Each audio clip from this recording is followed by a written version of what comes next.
Pratt ordered that their hair be cut and that they be given military uniforms. Pratt also ordered that the Indian prisoners of war at Fort Marion be given ledger books to draw in. One Southern Cheyenne man named Howling Wolf took to it best because he'd been doing the same thing on buffalo hides to tell stories long before that. In the ledger books, he drew things from way back and high up, a bird's eye view. That hadn't happened before the same way on the hides.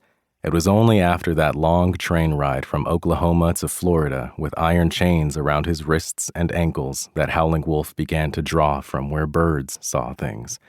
Birds see the best of any creature with a spine, are sacred because they soar the heavens, and with just one of their feathers and some smoke, prayers make it to God.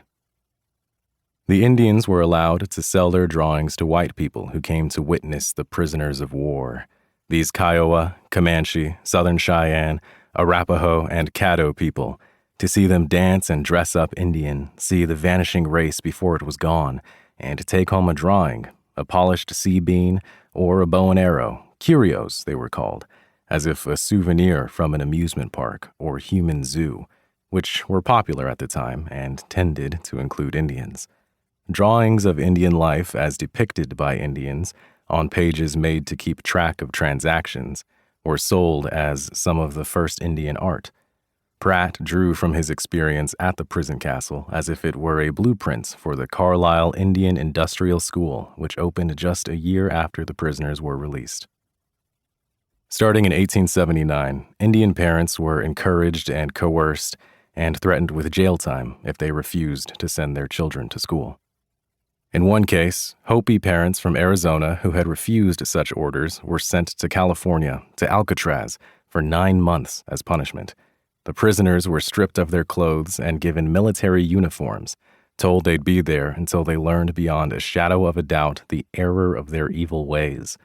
They were held in wooden boxes smaller than solitary confinement cells built later for the famously draconian prison. During the day, they were made to saw large logs into smaller ones like some cartoon's dream of sleeping. When they were released and taken back to Arizona, they continued to resist having their children put into schools and continued to spend time in prison. Some Indian parents understood that their children were hostages kept to encourage better behavior from the more problematic Indian tribes.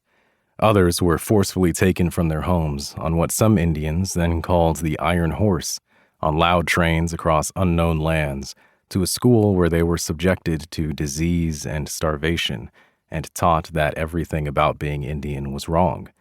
It became law that Indian children attend these schools, just as Indian medicines and ceremonies, rites, and rituals were being outlawed.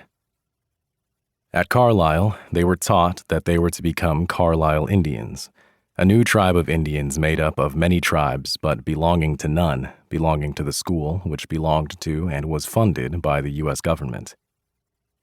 As soon as they arrived at the school, their long hair was cut, their clothes were taken, and new names were handed out along with military uniforms, which is to say the war began immediately.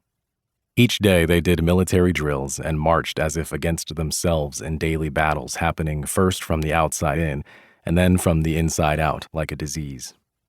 If Indian children spoke English instead of their native tongues, they were rewarded at first, but being rewarded for not doing Indian things was not where it ended.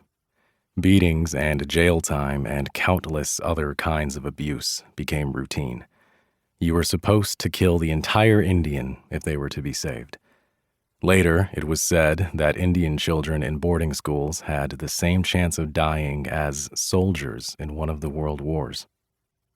All the Indian children who were ever Indian children never stopped being Indian children and went on to have not nits but Indian children, whose Indian children went on to have Indian children, whose Indian children became American Indians, whose American Indian children became Native Americans, whose Native American children would call themselves natives or indigenous or NDNS or the names of their sovereign nations or the names of their tribes, and all too often would be told they weren't the right kind of Indians to be considered real ones by too many Americans taught in schools their whole lives that the only real kinds of Indians were those long-gone Thanksgiving Indians who loved the Pilgrims as if to death.